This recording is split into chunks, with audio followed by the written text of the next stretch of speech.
The lobby smelled like citrus cleaner and sunscreen, the kind resorts use to make everything feel bright and effortless. I stood just off to the side of the marble fountain, my suitcase upright beside my leg, and watched my children move as a single unit toward the elevators. They were laughing, not the polite kind you use with strangers, the easy kind, like they were finally comfortable. Jessica leaned in toward Michael and said, not quietly, "It feels so good to finally get rid of the burden." David snorted. Lauren covered her mouth with her hand, and my sons laughed too. Quick, casual, like it was a long-running joke, and the punchline had landed right on schedule. None of them turned around, not one glance back, just the soft roll of their luggage wheels and the bright ding of the elevator arriving. I didn't move. I didn't make a sound. I felt the keycard sleeves in my hand bend slightly where my fingers tightened, and I noticed oddly how cold the plastic was against my skin. They didn't know I'd heard every word. They didn't know the reservation was in my name. They didn't know I had paid for it myself, every cent, over 8 months. And they didn't know that, in my purse, tucked behind my wallet and a folded tissue, I already had something else, something I hadn't planned to use when this trip began. But that came later. 3 weeks earlier, it was a Tuesday afternoon, and nothing about the day felt dramatic. The sun came in warm through my kitchen window and made a bright rectangle on the worn linoleum by the sink. The kettle made its usual small hiss. My house was quiet in the way it had been since my husband passed 4 years ago. Quiet enough that you can hear the refrigerator click on and off, quiet enough that you notice your own footsteps. I was making my afternoon coffee the same way I always did. 2 spoons of sugar, a little cinnamon. I'd picked up the habit after I was widowed, like a small routine that told my body the day was still moving forward. My phone rang on the counter. Michael's name came up. When I answered, he used that sweet voice he always used when he needed something. "Mom," he said, warm and cheerful, like he was smiling right into the phone. "I have a wonderful idea." Even now, I can admit it, I felt that little flutter in my chest. The one I still felt whenever my children included me, whenever they made me feel like I wasn't just someone they visited out of obligation. "What kind of idea?" I asked, and I tried to keep my voice light. "A family trip for the holidays, all of us together, like the old days." He paused, letting it settle. "I found a beautiful resort on the coast. Pools, restaurants, stuff for the kids.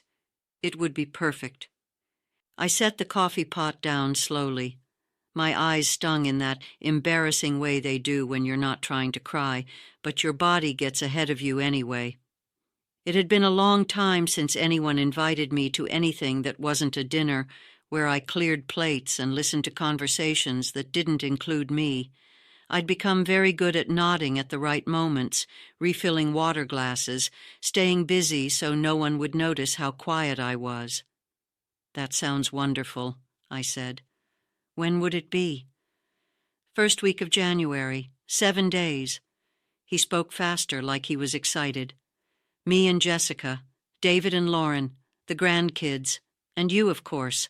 One big, happy family." Then his tone shifted just slightly, the way it does when someone is steering you toward the part they really called for.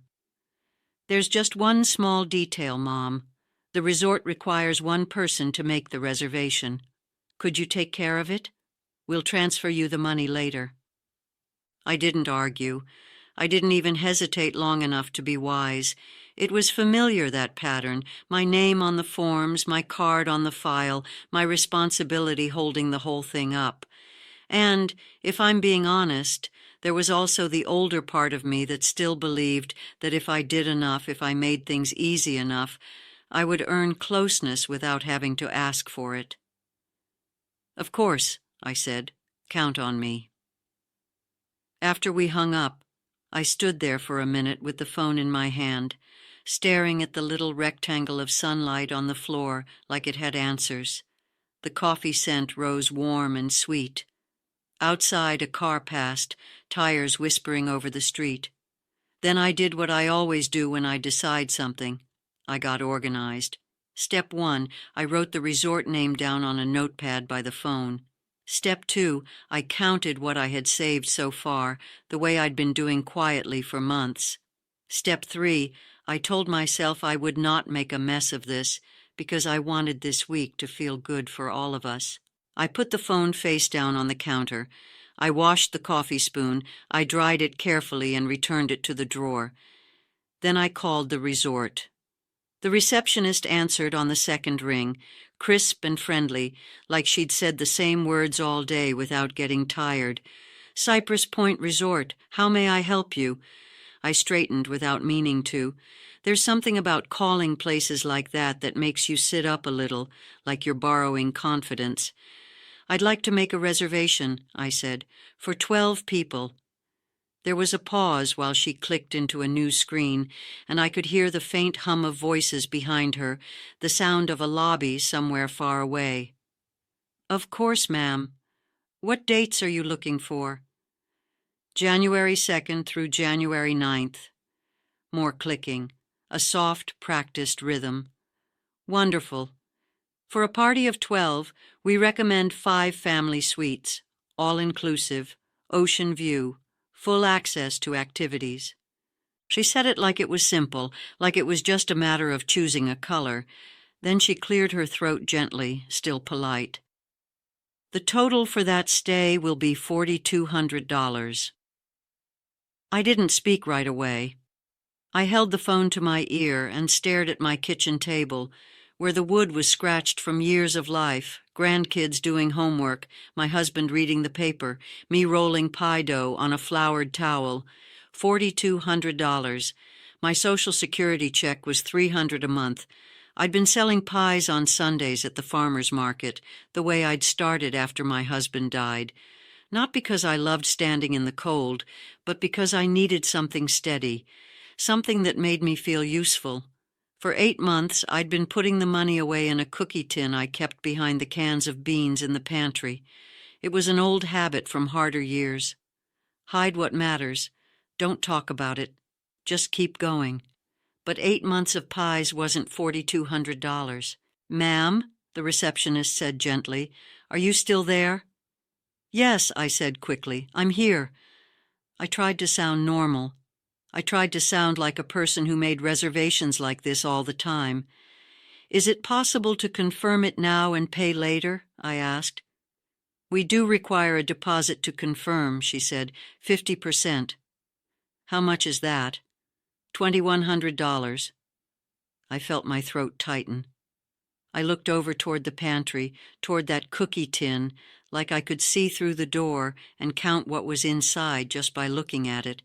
"I understand," I said, and my voice came out smaller than I wanted. "Can I call you back?" "Of course, Mrs. Morales," I said. "Estella Morales." She repeated it back, perfectly, like my name belonged in her system. After I hung up, I stood in my kitchen for a long time without doing anything. The coffee pot was still warm. The sun had shifted, and the bright rectangle on the floor had moved an inch to the left. I could have called Michael right then. I could have told him the number and waited for him to send money like he promised. But I already knew how that would go. He'd say, "We'll handle it," and then days would pass, then weeks, and I would be stuck with an awkward deadline and no one answering straight. And there was something else, too. Something quieter and harder to admit. I wanted to give them this. I wanted to be the reason a good thing happened. I wanted to show up and not feel like an extra chair at the edge of the table. That night, I didn't sleep. I sat in my rocking chair in the living room, the one my husband used to sit in, and I did math until my eyes burned. I wrote numbers down, crossed them out, wrote them again. I checked my little blue notebook where I tracked every expense down to the dollar, because that's what you do when you don't have room for surprises. I counted what I had: the cookie tin money, a small savings envelope I kept for emergencies. And then, without wanting to, my eyes landed on the small box on the bookshelf. My wedding ring. It was a simple gold band with a small diamond. Not big, not flashy. But it had been on my hand for 42 years. It had been there through births, funerals, mortgage payments, Christmas mornings, and ordinary Tuesdays. I took it out of the box and held it under the lamp. The diamond caught the light the same way it always had, a clean little spark that made my chest ache. In the morning, I made myself toast I barely ate. I washed the plate and dried my hands slowly. I put on a sweater even though the house was warm, because I'd already started turning the heat down without thinking about it. Then I drove downtown to Mr. Harrison's pawn shop. The bell over the door made a small, tired jingle when I walked in. The place smelled like metal and old leather. Display cases were filled with watches, tools, and jewelry laid out neatly, like people's past lives organized into rows. Mr. Harrison looked up from behind the counter. He was older, white hair combed back, glasses low on his nose. "Estella," he said, surprised but kind. "How are you?" "I'm well," I told him, and I kept my voice steady. "I have a question." He stepped closer, and I opened my hand. The ring sat there on my palm, suddenly looking smaller than it had in my mind. He examined it with his loupe, turning it slowly between his fingers. I watched his face, waiting for him to say something that would make this easier. "It's a fine piece," he said finally. "I can give you 800. 800.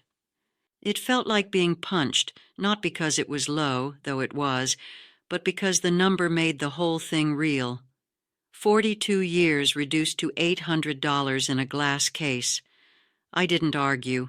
I didn't negotiate. I just nodded once. "It's a deal," I said. He hesitated, like he wanted to say something personal, but he didn't. He wrote paperwork. He slid it across the counter. I signed where he pointed. When he counted the bills into my hand, they felt oddly light. I folded them neatly, put them in my purse, and walked out into the bright morning, like a person doing errands. In the car, I sat for a moment with both hands on the steering wheel, not starting the engine. I looked straight ahead. I let myself breathe in and out until the tightness in my chest eased. Then I drove home and called the resort again. I gave my name. I gave my card number. I paid the deposit. The receptionist's tone stayed cheerful, like she didn't understand she was taking something from me I could never really replace. "Wonderful, Mrs. Morales. Your reservation is confirmed. 5 family suites, all inclusive, ocean view." When I hung up, I wrote the confirmation number in my notebook. I underlined it twice. I filed the email printout in a folder with the other important papers I kept in the kitchen drawer: insurance documents, tax forms, my husband's death certificate. Then I made myself another cup of coffee and sat at the table staring at the steam rising off the mug. I put the phone face down. Then I waited. Over the next few weeks, the trip became a regular part of conversation, but only in pieces. Michael would call and ask about the drive time. David wanted to know if the resort had a kids' club. Jessica asked whether the rooms had balconies. Lauren wanted to make sure there were restaurants that could handle allergies. Everyone wanted details. No one mentioned money. Each time the topic came close, it slid right past, like a hand avoiding a hot surface. "We'll sort it out later," Michael said once lightly. "The important thing is we're all together." So I didn't push. I told myself there was still time. I told myself this was how families worked. Someone stepped up first, and things balanced out later. In the meantime, I kept working. On Sundays, I woke before dawn to bake pies. Apple, cherry, sometimes pecan when I could afford the nuts. I wrapped them carefully and loaded them into the car while the street was still dark and quiet. At the farmer's market, I stood behind my folding table with my change box and smiled at strangers who told me my pies reminded them of their grandmothers. They paid in cash. I tucked the bills away without spending them. During the week, I did sewing for neighbors, hemmed pants, replaced buttons, mended things people didn't want to throw away yet. I walked instead of taking the bus. I turned the thermostat down another notch. I stretched leftovers an extra day. None of it felt dramatic. It felt familiar. 3 days before the trip, Michael called again, his voice bright. "Mom, the kids are so excited. Jessica's already packed." He laughed. "How are things on your end?" "Everything's ready," I said. "Just the final payment." "Oh, right," he said, like he'd forgotten. "We'll figure that out." We didn't. The night before we were supposed to leave, I sat at my kitchen table with the credit card bill open in front of me. The balance was higher than I'd ever let it get. I stared at the numbers until they stopped looking like money and started looking like symbols. Then I logged in and paid the remaining balance, $4,200. The confirmation email arrived immediately. I printed it and slid it into the folder with the others. 5 family suites, 7 nights, all inclusive, paid in full. I went to bed telling myself it was worth it. 7 days. Just 7 days.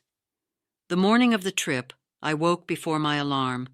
I'd packed the night before, folding each item slowly, choosing the dresses I only wore to church, the pearl necklace that had been my mother's, the comfortable shoes I could walk in without pain. Michael was supposed to pick me up at 7. I put on a light blue dress he once said made me look younger. I applied makeup carefully, the way I used to when my husband and I went out for anniversaries. At 7:30, I heard the car horn. I locked the house, pulled my suitcase down the steps, and walked out smiling. Jessica was in the passenger seat, scrolling through her phone. The kids were in the back with a tablet. Only they greeted me. "Hi, Grandma," they said together. Jessica barely looked up. During the drive, I tried to make conversation, asked about school, about the resort, about swimming lessons. Answers came short and thin. Jessica laughed at something on her phone. "What's funny?" I asked once, trying to join in. "Just a group chat," she said. "Stuff you wouldn't understand." I looked out the window after that. When we arrived, the resort was even more beautiful than the pictures. Palm trees, fountains, the sound of the ocean somewhere just out of sight. My chest filled with a feeling I hadn't felt in a long time, pride. Inside, the lobby was cool and bright. I went to the desk and gave my name. "Everything is ready, Mrs. Morales," the receptionist said, smiling.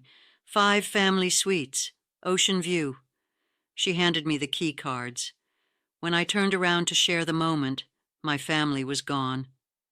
Only Chloe stood nearby, her hands clasped together. "They went ahead," she said quietly. "Said they'd meet up later." I followed her to the elevators, my keys still warm in my hand, and felt the first small shift inside me, something subtle, like a door closing softly, not loudly enough to notice yet. We walked down the hallway to the suites in silence. I unlocked my door. Then I waited. The room was quiet in that hotel way, soft and padded, like sound didn't want to travel far. White curtains moved gently with the air from the balcony door. The bed was neatly made, towels folded with careful corners. I set my suitcase down and stood there for a moment, listening. Chloe lingered near the window, looking out toward the pool.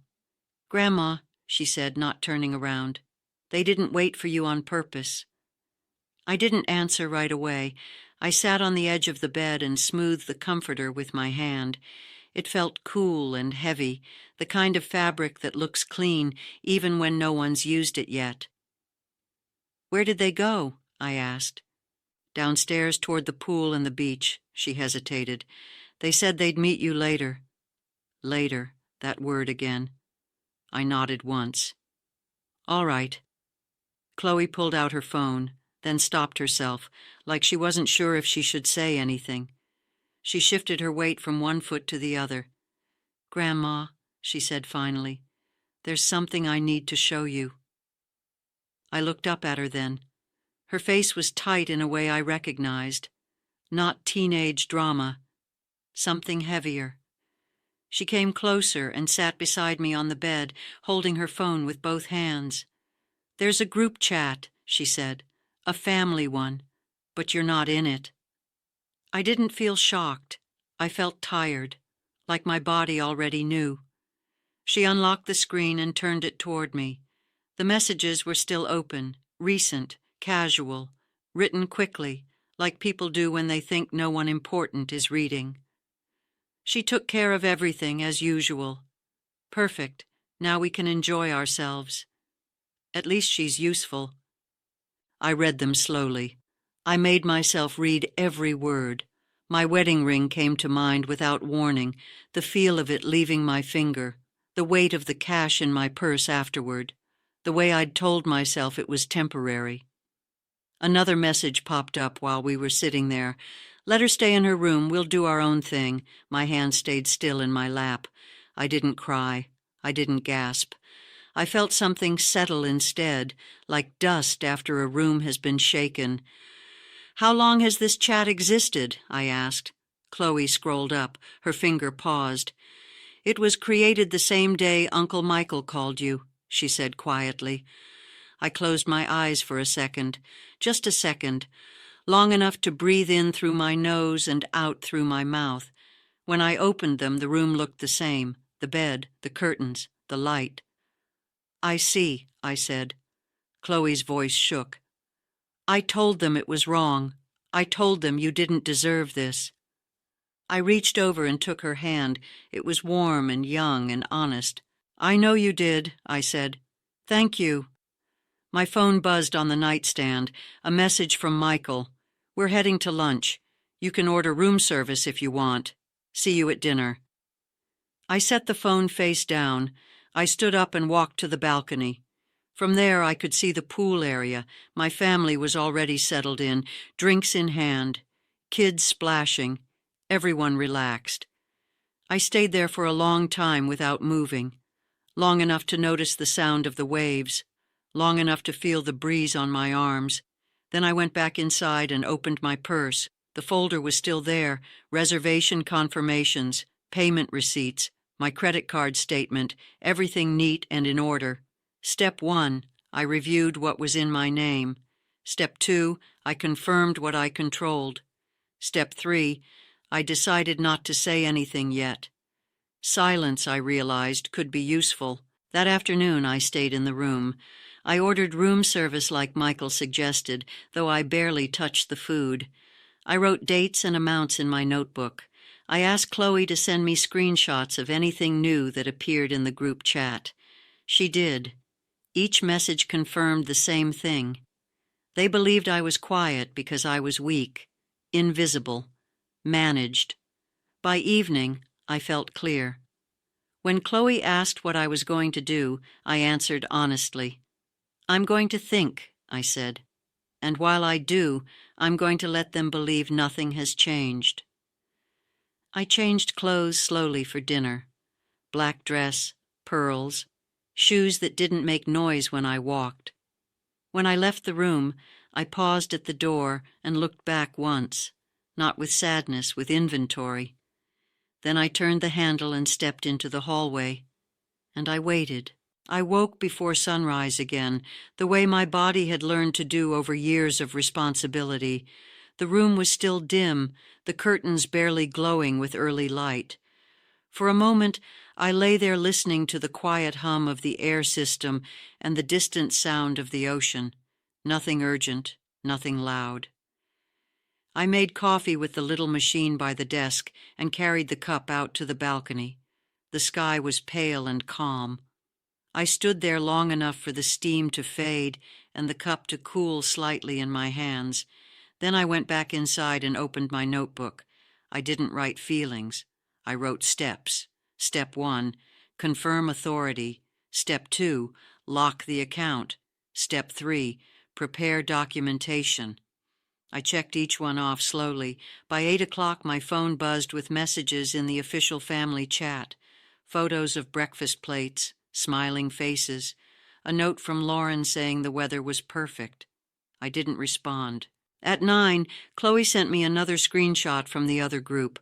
They were already talking about stopping by reception later, just to make things easier. I finished my coffee and got dressed. At 10:30, I walked down to the front desk again. The lobby was busier now, families coming and going, towels over shoulders, staff moving efficiently. The manager, Miguel Hernandez, was there, standing slightly to the side, reviewing something on a tablet. He recognized me immediately. "Mrs. Morales," he said, stepping forward. "Good morning." "Good morning," I replied. "May we speak privately?" He nodded and led me to his office. It was quiet there, the door closing with a soft click that felt final in a way I appreciated. We sat. He listened while I spoke. I didn't rush.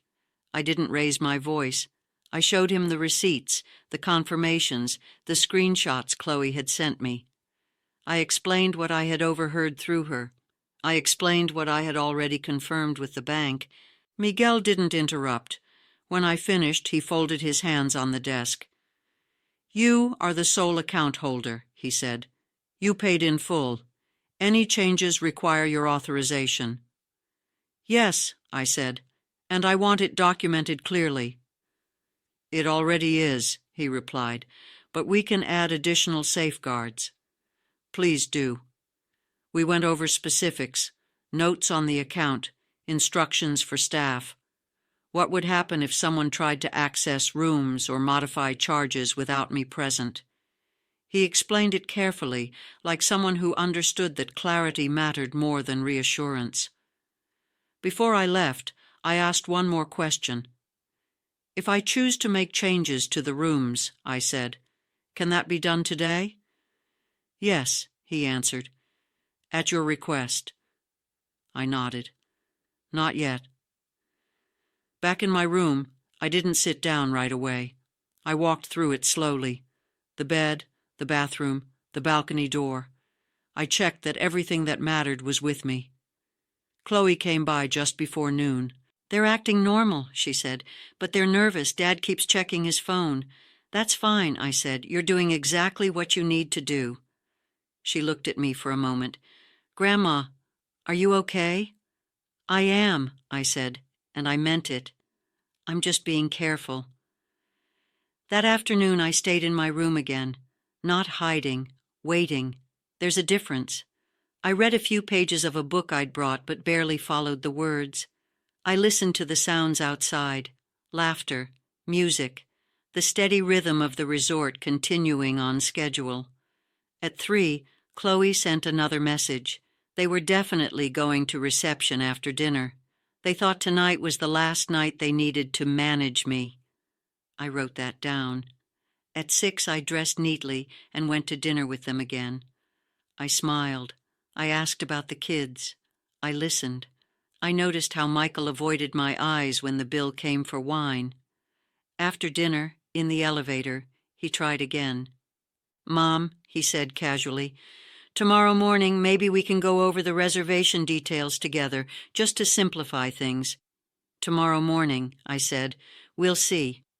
When I returned to my room, I packed my suitcase carefully. Not in a rush, just enough to be ready. I placed my documents on top, folded neatly. I put the phone face down. Then I sat in the chair by the balcony and waited for the morning. I knew what would happen next. The morning moved slowly, which I appreciated. I woke before my alarm, showered, and dressed in the navy suit I'd brought for occasions that required steadiness more than warmth. The fabric felt familiar, grounding. I gathered my papers and placed them in my purse, in the same order I always used, identification first, then confirmations, then receipts. At breakfast, I chose the same table by the window. The coffee tasted stronger than usual. I watched the waves for a while before taking out my notebook and reviewing the list one more time, not because I needed to, but because it helped me stay measured. Step 1 had already been done. Step 2 was in place. Step 3 would require patience.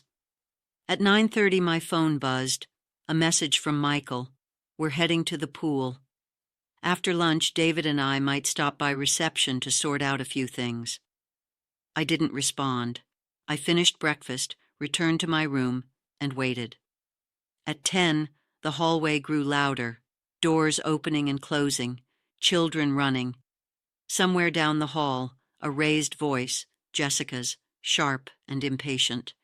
I didn't need to see her to know the tone. At 10:15, Chloe knocked softly. "They're at the front desk," she said. "All of them." "All right," I replied. "You stay here." I sat down in the armchair and waited. I didn't pace, I didn't check the mirror. I folded my hands and watched the light move across the carpet. At 10:30, my phone rang. Michael. "Mom," he said quickly, "there's a problem. The front desk says there are notes on the reservation, and they won't discuss anything without you present." "I see," I said. "Can you come down? It's probably just a misunderstanding." "I'll be there shortly," I replied. I stood, adjusted my jacket, and picked up my purse. The lobby felt different when I arrived, quieter in one corner, tighter. My family stood together near the desk, their expressions uneven, confusion, irritation, something closer to concern. Miguel was there, calm, professional, his hands folded loosely in front of him. "Mrs. Morales," he said when he saw me. "Thank you for coming." I nodded. "Of course." Michael turned toward me immediately. "Mom, they're saying we can't make changes. That can't be right." "It is right," Miguel said gently. "The reservation is solely under your mother's name." Jessica crossed her arms. "This is ridiculous." I didn't answer her. I looked at Miguel. "Could you please explain the current status?" I asked. "Certainly," he said. "Mrs. Morales is the only authorized individual for this reservation. All services, rooms, and payments were arranged and paid for by her." David frowned. "Paid for by her? We were going to settle that at the end." Miguel looked at him. "Our records show no other payments or authorizations." I opened my purse and removed the folder. I placed it on the counter and slid it forward. "These are the receipts," I said. "Every charge, every date." No one spoke while Miguel reviewed them. The only sound was the tapping of a keyboard somewhere behind the desk. Michael cleared his throat. "Mom, why didn't you say anything?" "I didn't need to," I replied. Lauren's voice was quieter. "There must be a mistake. We all agreed this was a family trip." I met her eyes. "We agreed to travel together. We did not agree on how this would be handled." Jessica laughed once sharply. "So what now? You're holding this over our heads?" "No," I said. "I'm clarifying it." Miguel straightened. "Mrs. Morales has asked that no changes be made without her direct approval. That includes room access." David's face changed then. "What does that mean?" "It means," I said evenly, "that I am responsible for what happens next." There was a pause, long enough for the air to feel heavy. Michael lowered his voice. "Mom, let's talk about this upstairs." "We are talking about it," I said. "Right now." I closed the folder and placed it back in my purse. "Nothing is happening today," I continued. "You'll finish your morning. We'll all have lunch. And later we'll decide how the rest of this week looks." Jessica opened her mouth, then closed it. Miguel nodded once. "If there's nothing further, I'll return to my desk." He stepped away.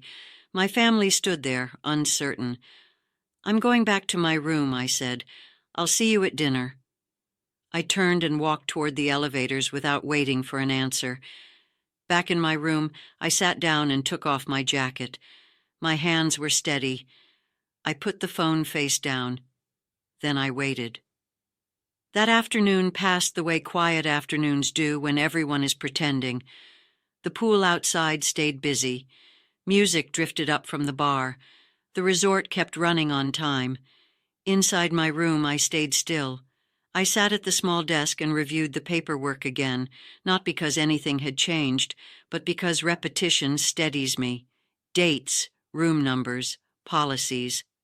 The line that mattered most: primary guest retains full authority. At 4, my phone buzzed. A photo in the family chat, kids smiling with ice cream. A message from Michael beneath it. Great afternoon. Hope you're relaxing. I didn't answer. Chloe came by just before sunset. She closed the door quietly behind her and leaned against it for a second, like she needed the support.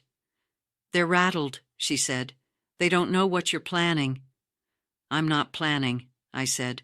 "I'm deciding." She nodded. "Dad keeps saying this will blow over." I picked up my notebook and turned it so she could see the page. "I've already decided," I said. "I'm just giving it time to land." That night at dinner, everyone was careful. Too careful. Voices were softer.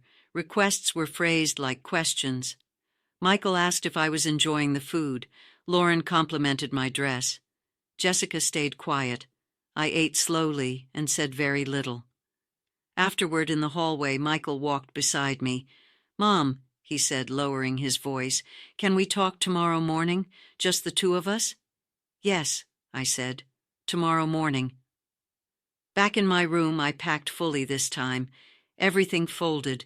Shoes placed side by side, documents clipped together. I left nothing loose.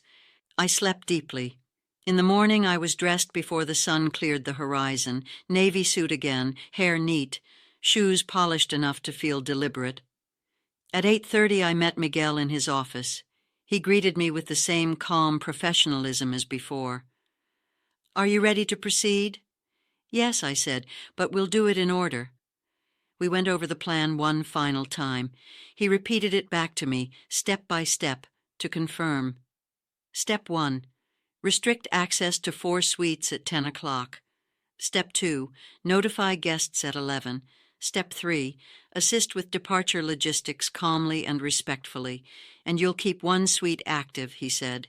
"Yes," I replied. "Mine." He nodded. "Understood." Before I left, I asked for one more thing. "A taxi," I said. "For noon:30, 2 passengers." "Of course." Back in my room, I sat by the balcony and waited. At 9, Chloe sent another message. They were at the pool. They believed they had the day. At 10, I watched the clock change quietly on my phone. At 10:07, Chloe messaged again. "Keys aren't working. They're going to reception." I didn't respond. At 10:30, my phone rang. Michael. "Mom," he said, tension tight in his voice. "There's a serious issue. Our room cards stopped working." "That's inconvenient," I said. "We're at the desk. They say you made changes." "I did," I said. Silence. "Can you come down?" he asked. "Now?" "I'll be available shortly," I replied. I put the phone face down. At 11, there was a knock at my door. Firm, not polite. I stood, adjusted my jacket, and walked over. When I opened it, all 4 of them were there. Michael, David, Jessica, Lauren, faces tight, eyes searching. "What is this?" Jessica demanded. "Why are our rooms canceled?" I stepped aside and let them enter. "We'll talk," I said, calmly. They came in. I closed the door behind them. Then I waited for the shouting to stop before I spoke. They stood in the middle of the room at first, all 4 of them, like they didn't know where to put themselves now that the ground had shifted. Jessica was the first to speak, her voice sharp and fast. "You can't just do this, Estella. You can't leave us without rooms." I didn't answer her right away. I walked to the chair and sat down. I placed my purse on my lap and rested my hands on it, one over the other. Only then did I look up. "Lower your voice," I said. not angry, just firm. This is a hotel. Michael stepped forward, palms out, trying to manage the situation the way he always did when he thought something was getting out of hand. Mom, there's been a misunderstanding. Let's just go downstairs and straighten it out. There's no misunderstanding, I said, and there's nothing to straighten. David frowned. What do you mean there's nothing to straighten? The manager says you canceled our rooms. Yes, I said. I did. Lauren's face drained a little. Why would you do that? I opened my purse and took out my phone. I didn't hand it to them right away. I unlocked it first, calmly, and then placed it on the table between us. This, I said, is why. Jessica glanced down and went still. Michael leaned closer. David swallowed.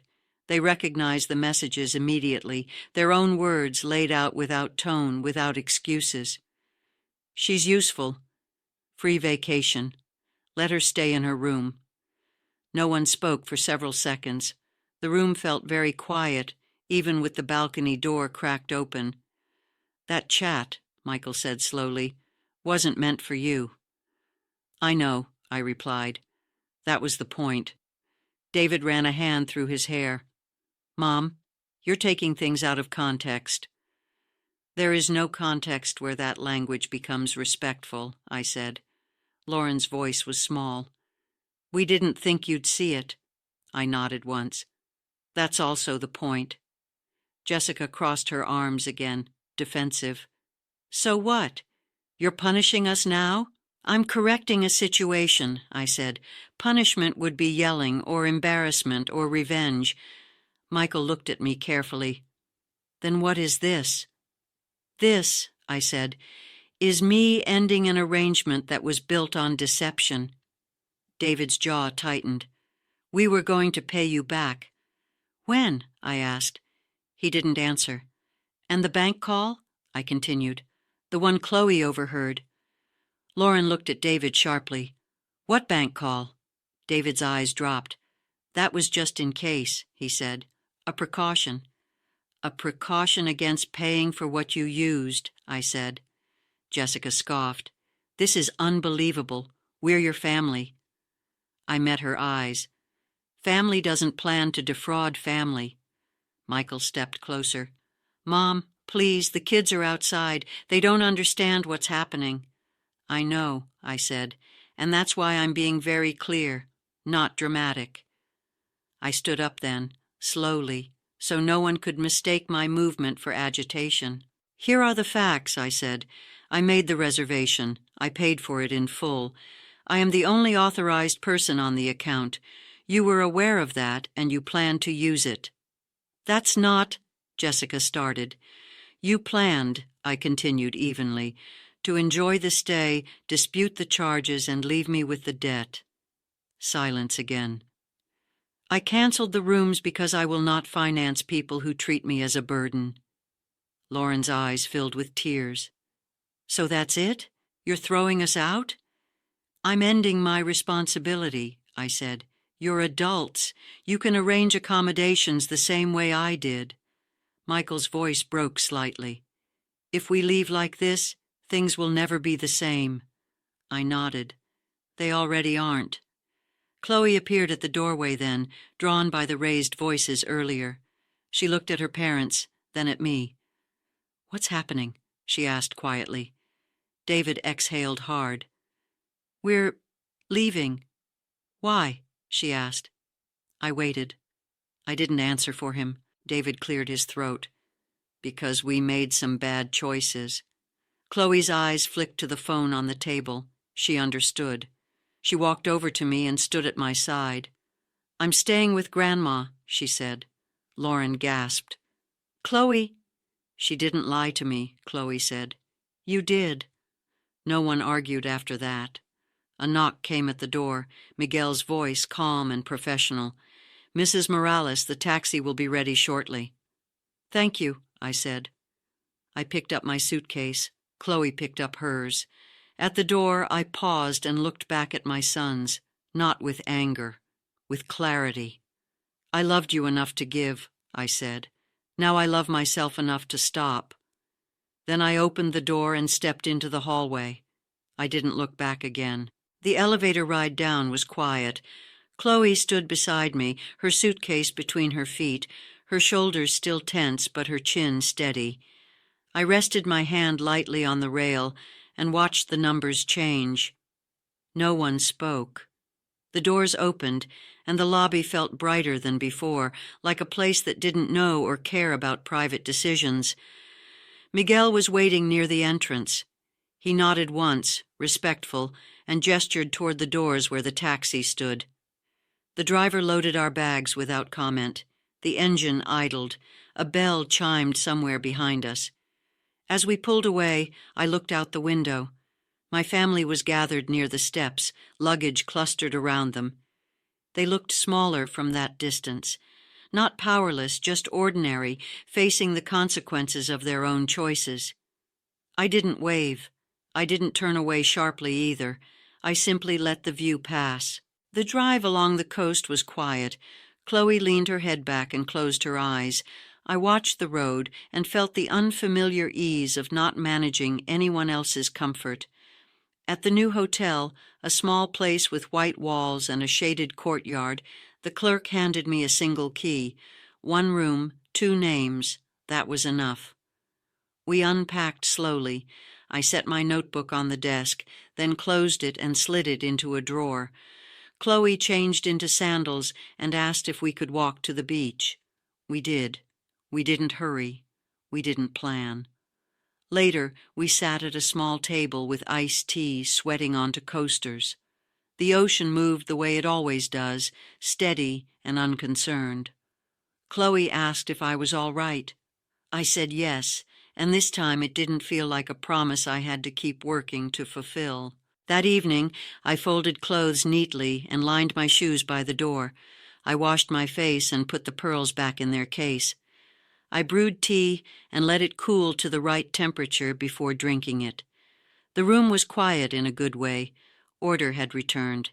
Before sleep, I thought of another woman I knew from the market, someone who always paid first, organized everything, and laughed off being overlooked.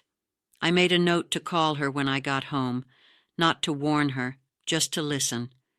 If you stayed with me through this, thank you.